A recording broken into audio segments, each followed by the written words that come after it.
Hello guys, welcome back to my channel. আজকে আমি এসেছি কালী পুজোতে। এখানে আমাদের ক্যাটারিং রয়েছে। চলুন তাহলে ভেতরে গিয়ে দেখে নিই।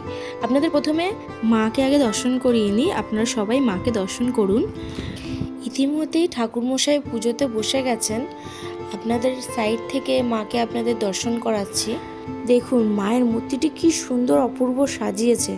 এখন সবে পুজো আরম্ভ হয়েছে আর পুজো দেখার জন্য খুব ভিড়ও হয়ে যাচ্ছে এখানটা। চলুন আপনাদের খাওয়া দাওয়ার দিক থেকে ঘুরিয়ে আনি। আপনারা তো সকলেই জানেন বাঙালির যে কোনো অনুষ্ঠান হোক বা পুজো বাড়ি সবেতেই খাওয়া দাওয়া মাস্ট। প্রথমে আছে খিচুড়ি, তার সঙ্গে রয়েছে গরম গরম বেগুনি। বেগুনি খেতে তোমরা কারা কারা ভালোবাসো কমেন্ট করে জানিও।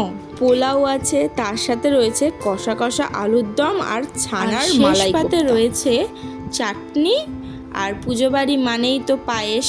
আমিও ঝটপট খেতে বসে পড়লাম কারণ বাড়ির জন্য রওনা দিতে হবে। আর আমি নিয়েছিলাম খিচুড়ি আর আলুর দম, আর তার সাথে ছিল গরম গরম বেগুনি। আজ এতটুকুই। ভিডিওটি ভালো লাগলে সাবস্ক্রাইব করে দেবেন।